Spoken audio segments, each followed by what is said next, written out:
तो भाई लोग कैसे हो। आज मैं आप लोग के सामने लेके आया हूँ 60 घंटे। चलिए कहानी स्टार्ट करते हैं।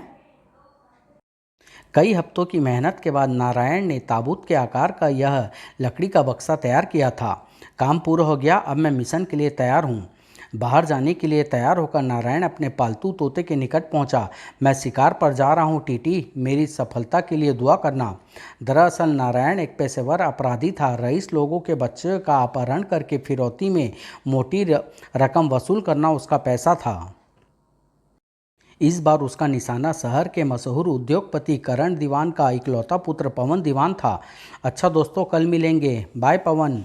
वह रहा मेरा शिकार। नारायण साये के समान पवन दीवान के पीछे लग गया। आगे एक सुनसान सड़क है, वहीं इस पर काबू पाना होगा।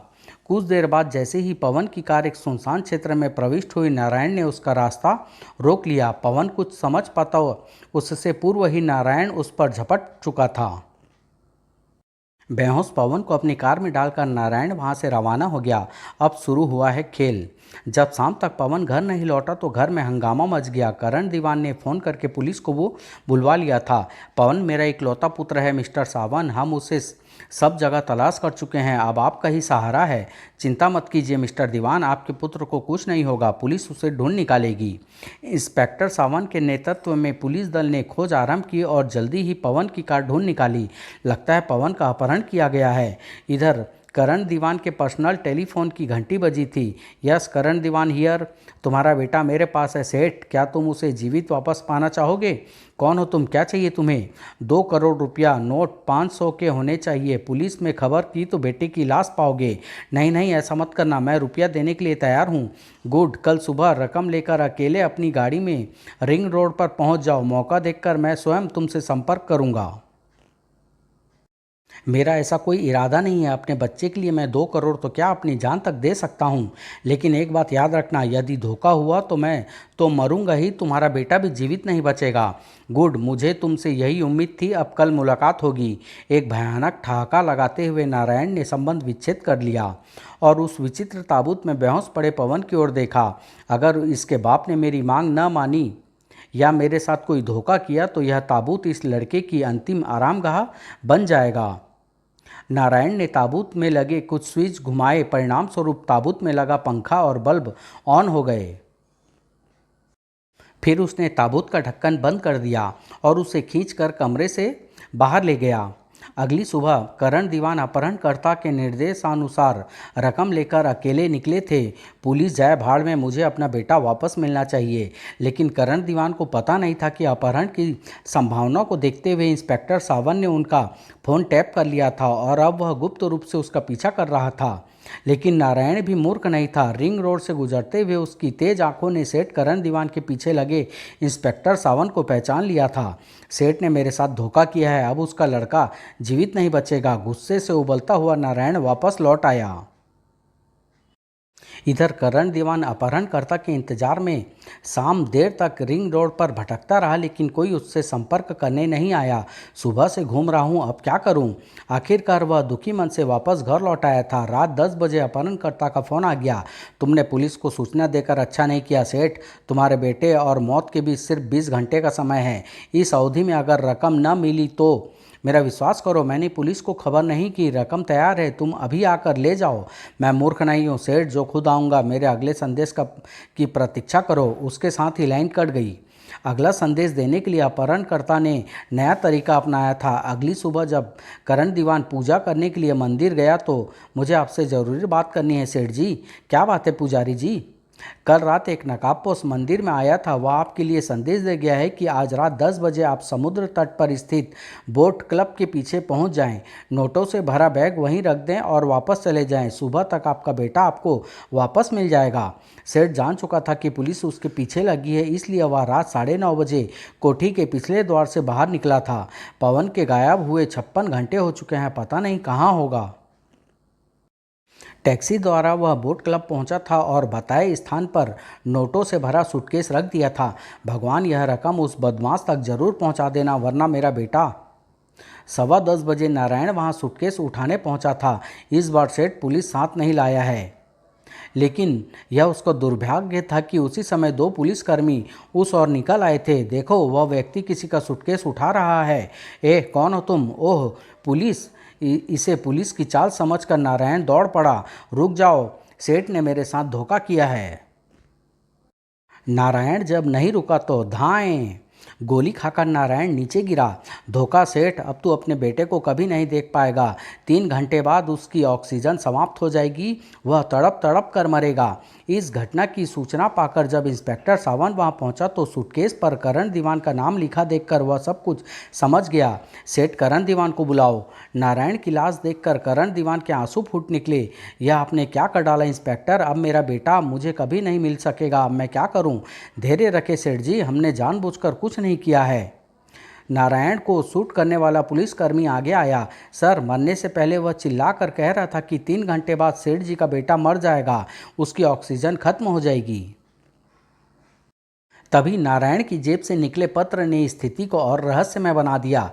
पत्र सेठ करण दीवान के नाम था। सेठ दीवान, मुझे संदेह है कि तुम पुलिस से सांठ-गांठ करके मुझे पकड़ने की कोशिश करोगे, इसलिए मैंने यह पत्र लिखकर जेब में रखा है। तुम्हारा बेटा मेरे ही घर में किसी जगह कैद है। उस जगह का पता नीचे लिखे नंबरों में छिपा है। अगर मैं पुलिस मुठभेड़ में मारा गया तो यह पत्र तुम्हें मिल जाएगा। फिर अगर तुम अपने बेटे को मेरे घर से ढूंढ कर निकाल सको तो यह तुम्हारा सौभाग्य होगा।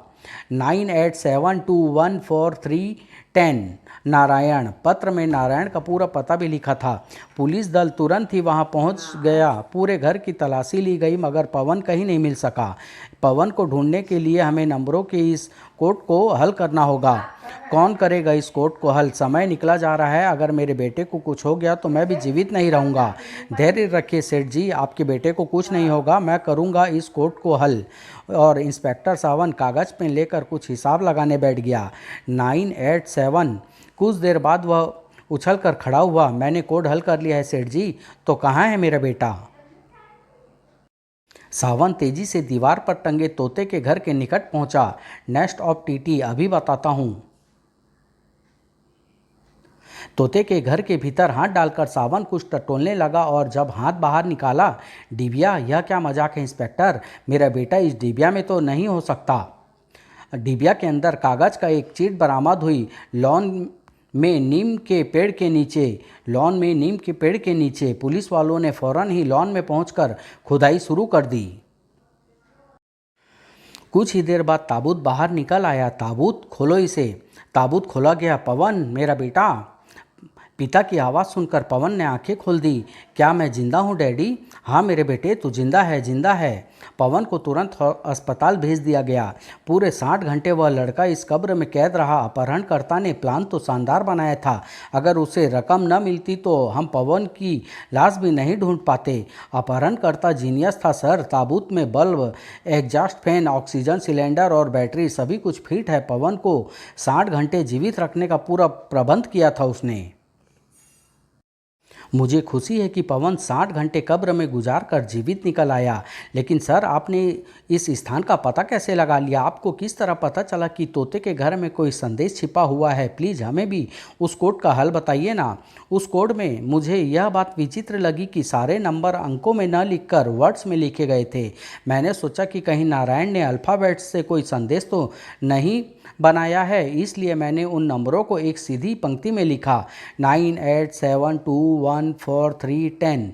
फिर इस पंक्ति के प्रथम शब्द को नीचे की ओर मिलाते हुए पढ़ा तो स्पष्ट संदेश सामने आ गया, नेस्ट ऑफ टीटी। और इस प्रकार मैंने एक मासूम को मौत के मुंह से जाने से बचा लिया। एक और छोटी सी स्टोरी है, आखिरी शर्त। राजा ने अपने जीवन की पहली शर्त 15 वर्ष की आयु में अपने सहपाठी के साथ लगाई थी। मैं तुझे केवल एक पंच में नॉकआउट कर सकता हूँ मोटू। ओए लंबू राजा, मैं स्कूल का बॉक्सिंग चैंपियन हूँ। तेरा पंच तो मुझे छू भी नहीं सकेगा। लगी शर्त? लगी। अगर तू जीत गया तो मैं तुझे 10 रुपये दूंगा। ओके। शर्त पक्की होने के बाद फाइट शुरू हुई। यह आया मेरा अपर कट। राजा रिंग में कुछ देर तक राजा कुछ देर में रिंग में इधर उधर दौड़ता रहा। ओए, एक जगह रुक कर लड़ना, यह अपना स्टाइल है। फिर उसने अचानक रुक कर पंच लगाया, ठाक। अगले ही पल वह शर्त जीत चुका था। 10 रुपये की इस जीत ने उसके पूरे जीवन को ही एक नई दिशा दे दी। अब वह रोज शर्त लगाने लगा। एक मास में मैंने शर्तों द्वारा पूरे 400 रुपये जीते हैं। जवान होते तक वह शर्त लगाने का एक्सपर्ट हो गया और बड़े खेल खेलने लगा। यह काला घोड़ा ही जीतेगा, इसके लिए मैं 5,000 की शर्त लगा सकता हूँ। डन। काला घोड़ा ही प्रथम आया और राजा शर्त जीत गया। तू बहुत लक्की है यार, यह ले 5,000। इसलिए तो अपन को राजा कहते हैं। शर्तों की इस कमाई से वह अमीर होता चला गया। एक दिन उसके मित्र जोगी ने उसे घेर लिया। आज तुझे बताना ही होगा कि तू कभी शर्त हारता क्यों नहीं। मैं बहुत लक्की हूँ यार, मैं यह बात नहीं मान सकता। किस्मत हमेशा एक ही आदमी का साथ नहीं देती। कह तो तू ठीक रहा है, मगर मुझे किस्मत को अपने फेवर में करना आता है। मैं शर्त के मामले में बेईमानी और रिस्क को गलत नहीं समझता, इसलिए कभी शर्त भी नहीं हारता। बड़ा अजीब आदमी है तू। इस बातचीत के एक सप्ताह बाद राजा दुबई जाने के लिए शिप पर यात्रा कर रहा था।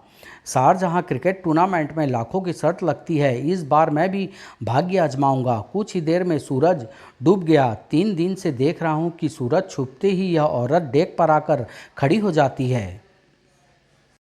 तभी महिला का पति भी वहां पहुंचा। यहाँ क्यों खड़ी हो डियर, अपने कैबिन में चलो। अभी नहीं, मुझे इस समय समुद्र को देखना अच्छा लगता है।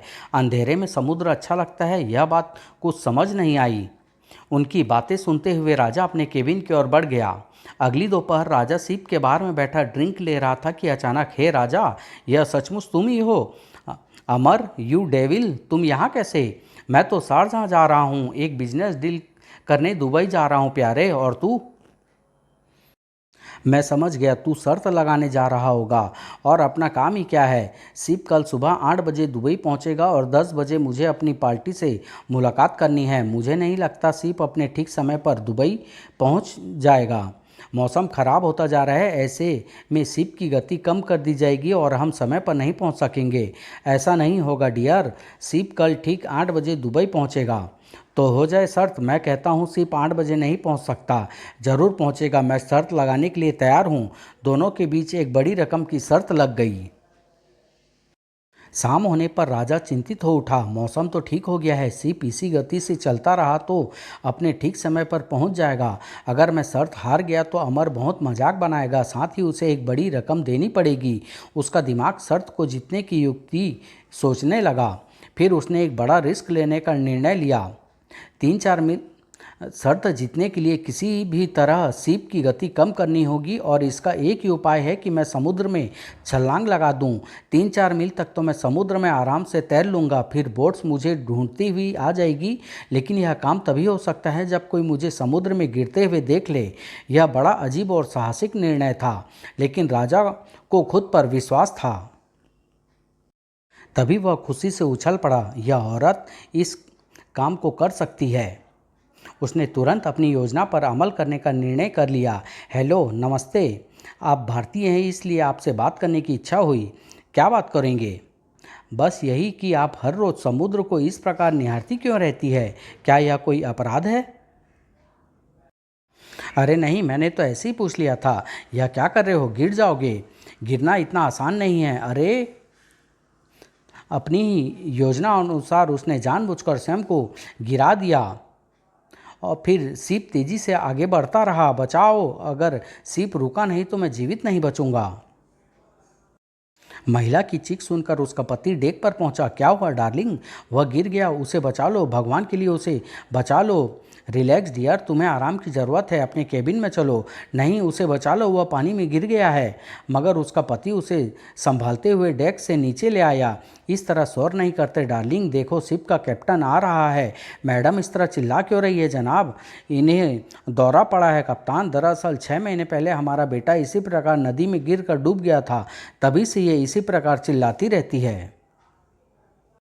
इसकी मानसिक स्थिति ठीक नहीं है, प्रायः अचानक इसे इसी प्रकार चिल्लाने लगती है। वह गिर गया, वह डूब रहा है, बचाओ।